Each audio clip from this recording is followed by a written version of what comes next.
සමෝසා හදන හැටි පෙන්වන්නයි කියලා ගොඩ දෙනෙක් අපිට මේ කමෙන්ට් කරලා තිබුණා. ඉතින් සමෝසා හදන හැටි විතරක් නෙවෙයි මේ සමෝසා කන හැටිත් පෙන්වන්නයි මේ ලෑස්ති වෙන්නේ. කෝ දෙන්න සමෝසා එකක් දැන් මෙතන කවුද දැන් මේ ෂූටින් කවුද දැන් මාටින් දැන් මම මාටින් ඔයා ෂූටින් නේද ෂූටින් හරි බලමු මේ කාලා මෙන්න සමෝසා මේ නිවැරදි විදිහට මේක කවුරුත් කියලා දෙන්නේ නැහැ. මේක මේ අන්තර්ජාලය තුල ප්‍රථම වතාවට සමෝසා හදන නිවැරදි ක්‍රමය. මෙන්න මේක සමෝසා හදන නිවැරදි ක්‍රමය මේ සොයන් රැකියාවක් කරන අයවලුන්ට මෙන්න අනගී අවස්ථාව මෙන්න මේ වීඩියෝ එකේ බැලුවොත් ඕගොල්ලන්ට පුළුවන් මේ සමෝසා නේ නිවැරදි විදිහට මේ සමෝසා හදලා ලාභයක් ගන්න පුළුවන්. ඒ වගේම මේ ගෘහ සේවිකාවන්ට ගෙවල් වල ඉන්න මේ මැඩම්ලා පුදුමයටපත් කරන්න පුළුවන් සමෝසා පටි. ඒ කියන්නේ සමෝසා කවරේ ඕගොල්ලන් විසින්ම හදලා මෙන්න මේ ක්‍රමයට සමෝසා ඔතලා මැඩම්ලට දෙන්න. මැඩම්ලා ඇත්තටම මේ ගොඩක් සතුටු වේවි. ඉතින් එන කාලා බලමු.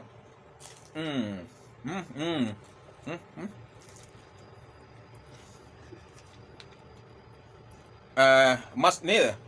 මස් දාලා හදලා තියන්නේ.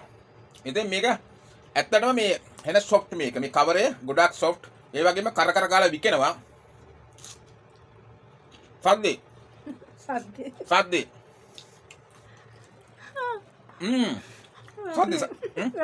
රස්නේ දැන් මේ බැද්දේ.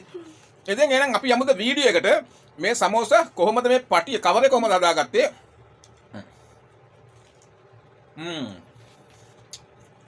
ඉතින් අපි ඔයගලන්ට මේ වඩේ බදින හැටි.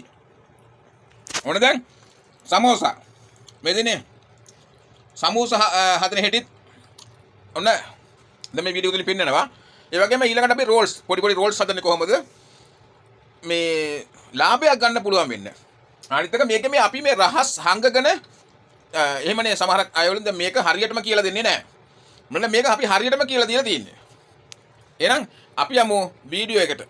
ඔන්න ඉතින් පිටි ග්‍රෑම් 500ක් 400ක් 500ක් අතර පිටි අරන් තිනවා. ඉතින් ඒකට ලුණු ස්වල්පයක් එකතු කරගන්නවා. එකතු කරගෙන වතුර සීතලම වතුර නෙවෙයි සාමාන්‍යයෙන් උණුසුම තියෙන වතුර උණුසුම කියන ගොඩක් උණුසුම නෙවෙයි ගොඩක් දුරට මේ ඇඟිල්ලට දැනෙන්නේ නැති ගානේ උණුසුම තියෙන වතුර ප්‍රමාණයක්. ඒ කියන්නේ සාමාන්‍යයෙන් එල්ල වතුර ප්‍රශ්නයක් නැහැ. හරි. එහෙම කියමු. මොකද නැත්තම් ගොඩක් උණු වතුර වක් කරගන්න එපා මේකට. සාමාන්‍යයෙන් දැන් අපි මෙහි වතුර සීතල නිසා පොඩ්ඩක් වතුර රත් කරලා හොඳටම නිවෙන්න ඇරලා ගත්තා. ඉතින් මෙන්න මේ පිළි ටික පොඩ්ඩක් ගන්නට ඒ කියන්නේ දියාරු නැතුව හොඳට දැන් අපි මේ පොල් රොටි හදන්න අනාගන්නේ. ඒ වගේ හොඳට තදට අනා ගන්න ඕනේ. ඔයගොල්ලෝ මේ ප්ලාස්ටික් බඳුනක මේ වගේ ප්ලාස්ටික් බඳුනක මේ පිටි අනනවා නම් ඒක ප්ලාස්ටික් බඳුනක නැත්නම් ඇලුමිනියම් හට්ටියක ඒ වගේ දෙයක මේ පිටි අනන්න මෙන්න මේ වගේ පිටි අනනවා නම් අනිවාර්යෙන් ඔයගොල්ලෝ මේ කලින් පිටි දාන්න කලින් ඒ බඳුනට පිටි දාන්න කලින් චූටක් තෙල් දාලා පොඩ්ඩක් තෙල් ආලේප කරගන්න ඒ මේ ප්ලාස්ටික් බඳුන වෙන්න පුළුවන් හට්ටියක් වෙන්න පුළුවන් අනිවාර්යෙන් තෙල් ආලේප කරගත්තා නම් එහෙම මේක පිටි ඒකේ බඳුනේ ඇලෙන්නේ නැහැ. මෙන්න මේ වගේ පිටි අනලා ඉවරනකොට සම්පූර්ණ මේක මෙන්න මේ තත්වෙට ගේන්න පුළුවන්. ඉතින් අපි පිටි අනාගෙන ඉවරයි. දැන් මේ පිටි අනපු පිටි ගුලිය අපි විනාඩි 15ක් විතර තියලා ගුලි කඩන්න පටන් ගන්නවා. ඔන්න ඉතින් අපි දැන් ගුලි කඩන මොහොතේ මේ ඉන්නේ. සරින්ලා ගුලි කඩන ඉතාමත් වේගයෙන් මෙන්න මේකට තෙල් ටිකක් ගාලා මෙන්න වගේ තැටියක් මොනවා හරි අරගන්න. චූටි ගුලි කඩලා ඉතින් මෙන්න මේ වගේ මේ පොඩි බෝල් එකකට පොඩ්ඩක් තෙල් ටිකක් දාගෙන මෙන්න මෙහෙම මේ ගුලි වලට පිටි ගුලි වලට තෙල් තවර ගන්න. තෙල් තවර ගන්න ලස්සනට අඩු කරලා තියාගන්න. අපි ගුලි අරගෙන මේ පිටි වල තවර දැන් මේ මෙතන තියෙනවා මේ ගුලි 10ක් තියෙනවා. ඒක මේ අපි ගුලි පහ එක සෙට් එකකට අඩු කරගන්නවා. දැන් මේ මම ඒකම වැඩේ කරගෙන යන අතරතුර ඔයගොල්ලෝ තීරෙයි මොකද මම කියන්නේ කියලා. මේ ඔන්න දැන් ගුලි 3යි හොඳට පිට තවර ගන්න.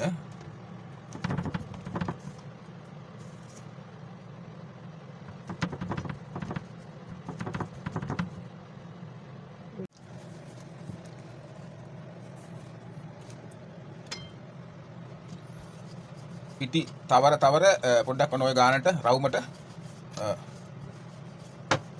මේ රෝලරෙන් අඹර ගන්න.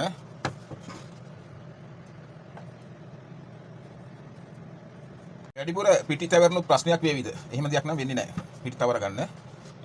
මේක මේ පොඩක් රෝලරෙන් තුනී කරගෙන ආපහු පිටි එකේ දාලම මෙන්න මේ වගේ සෙට් එකට 5ක් වෙන්න ප්ලාස්ටික් කරගන්න. දැන් මේ වෙනකොට මේකේ තියෙනවා මේ 3ක් තියෙනවා. 4ක්ද? 4ක් තියෙනවා. හරි. 4ක් තියෙනවා. තව එකක් දෙන්න නම් හරි මේක. මෙන්න මේක හොඳට බලා ගන්න ඕගොල්ලෝ මේ ස්වයන් රැකියාවක් කරන අය වලට මේක බොහොම වැදගත් වේවි. මොකද දැන් සමහර තැන්වල මේ සමෝසා හදන්න, රෝල්ස් හදන්න, පිටි කවර හදා ගන්නවා. ඒක ගොඩාක් සෑහෙන අපත යනවා. ඉතින් මේකෙන් අපතේ නොයෙන්න මේ වැඩේ කරන්නේ කොහොමද කියන එක තමයි මේක ඇත්තටම පෙන්වන්නේ. අපි මේ වැඩ හරියාකාරව නේද? මේ හරියටම 100%ක්ම ලාභදායී විදිහට මේ ස්වයං රැකියාවක් කරන අය වලට වගේම නිවැරදිව මේක හදාගන්නේ කොහොමද කියන එක තමයි මෙන්න මේ වීඩියෝ තුලින් පෙන්වන්නේ. මේ වීඩියෝ සම්පූර්ණයෙන් බලන්න ස්කිප් නොකර තමයි මේ තෙල් තවරන මෙන්න මේ විදිහට මේ තෙල් තවර ගන්න.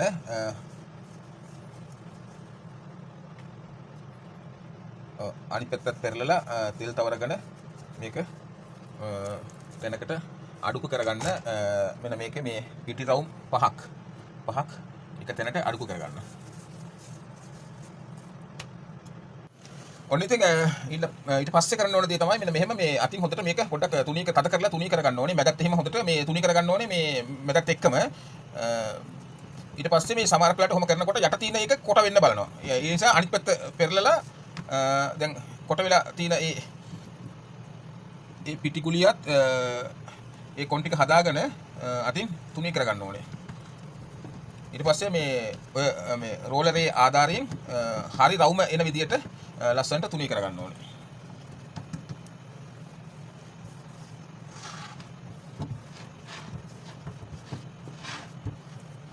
මේ තුනී කරන වෙලාවට වටේටම හරි ගානට තුනී වෙන්න ඕනේ. මොකද අර වාටිය ඝනකම නොවන විදිහට මැද ඒ වගේම වාටිය අයින් ටික එක ගානට තුනී වෙන විදිහට එක එල්ලේ තුනී කරගෙන යන්නේ නැහැ. ඊට පස්සේ යට තියෙන එක කොට වෙන්න බලනවා. ඒ නිසා අනිත් පැත්ත හරව ගන්න ඕනේ. අනිත් පැත්ත හරවලා අනිත් පැත්තත් ඒ ගානට හිමීට ගොඩාක් තද කරන්න එපා. බොහොම හිමීට තමයි මේක හරි රවුම එන විදිහට තුනී කරන්න. නැත්නම් රවුම ඇද වෙන්න බලනවා. ගානට තුනී කරගත්තා. ඊට පස්සේ ඔන්න මෙන්න මේ රොටි ගල හැමතැනම නැතුව ඇති. ඉතින් දැන් මේ ගෘහ සේවිකාවකට දැන් මේ ඉන්න ගෙදර මැඩම්ට කිව්වනම් මෙන්න මේ වගේ රොටි ගලක් තියෙනවා මේ කඩවල වල ගෙනත් දේවි. මේ වෙනස් එකක් තමයි මේකම හම්බ වෙන්නේ නැහැ. ඊට පස්සේ ඔන්න දැන් මේක අරන් අපි දාගන්නවා මේ රොටි ගලට.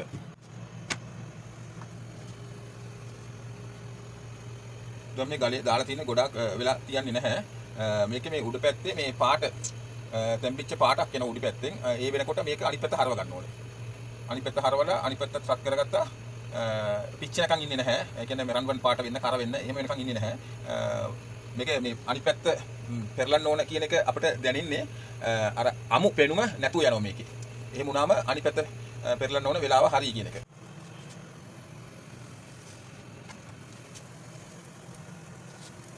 ඔන්න දැන් කවර හදලා ඉවරයි මේ සමෝසා හා රෝල්ස් කවර. දැන් ඇවිල්ලා මේක දැන් අපි කපා ගන්න ඕන හරි නිවැරදි විදිහට. රෝල් සමෝසා දෙකම එතකොට තමයි නිවැරදිව මේකෙන් හදා ගන්න පුළුවන්. දැන් මේක අපි 4කට කපා ගන්නවා. හරියට මේක මේ දෙකට නවලා එතනින් ප්‍රමාණය අරගෙන කපන්න ඕන ප්‍රමාණය අරගෙන මේක දැන් 4ට කපා ගන්නේ කොහොමද කියලා ඔන්න හොඳට බලා ගන්න.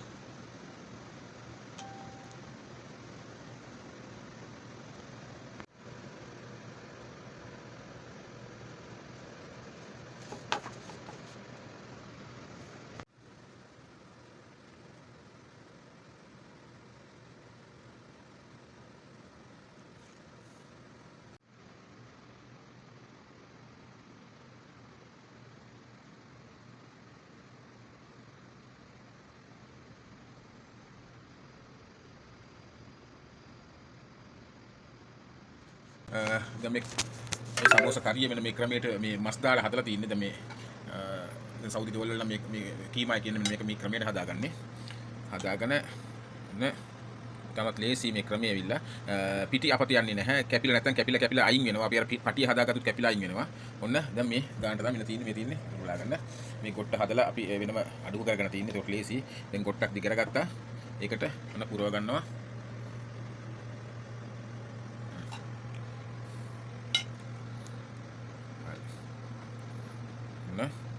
මේවා ලේසිම ක්‍රමයේ ඉතින් ගෙදර වැඩ කරන මේ ගෘහ සේවිකාවන්ට මාමලාට වැඩ පින්නන්න මෙන්න හොඳම අවස්ථාව වෙන මෙහෙම සමෝසටියක් පටි ඕගොල්ලන් විසින්ම හදලා මෙන්න මෙහෙම සමෝසටියක් හදලා දැන් මේක කරිය හදන විදිය ඔයගොල්ලන්ට කියන්න අවශ්‍ය නැහැ. ඔයගොල්ලන් දන්නවා ඒක තම සුළු දෙයක්. ඒක ඇවිල්ලා ඉතින් ලංකාවේ මෙහෙම කරිය හදන්නේ නැහැ. ඉතින් ඒක වෙනම ඉතින් ඔයගොල්ලන්ට සුවඳකයක් කරන ලාභදායී විදියට මෙන්න මේක කරගන්න පුළුවන්. ඉතින් අන්න එනං ඔයගොල්ලන්ට අද දවසේ පෙන්නුවා අපි නිවැරදි විදියට සමෝසා හදාගන්නේ කොහොමද පිටි අපත යන්නේ නැති වෙන්න පටි කපලා පිටි කෑලි හක යන්නේ නැති වෙන්න කොහොමද සමෝසා හදනවා කියන එක දැන් අපි මෙන්න මේ වීඩියෝ එකෙන් ඔයගොල්ලන්ට පෙන්වනවා. වීඩියෝ එක බැලුවට හැමෝටම ස්තුතියි ලයික් කරන්න කමෙන්ට් කරන්න ඒ වගේම වීඩියෝ එක ෂෙයා කරන්න කියලා ඉල්ලීමක් කරනවා.